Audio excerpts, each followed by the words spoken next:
অমর্ত্য সেনকে নোটিশ পাঠানো হয়েছে খসড়া তালিকার পর, ও হাজিরা দেয়, কী বলবো?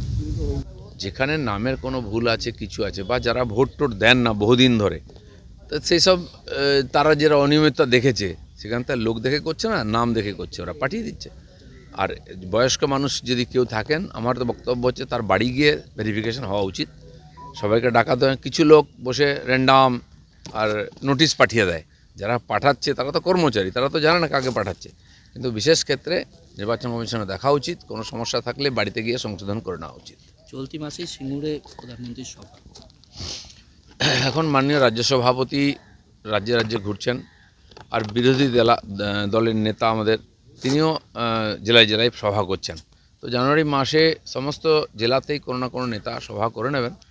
আর মাঝখানে মাঝখানে মাননীয় মোদিজি, মাননীয় অমিত শাহজি, তারাও আসবেন।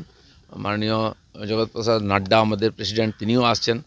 তো বিভিন্ন প্রোগ্রামে সাধারণ কর্মীদের এবং সাধারণ মানুষ পর্যন্ত পৌঁছানোর চেষ্টা এই মাসে আমরা করছি।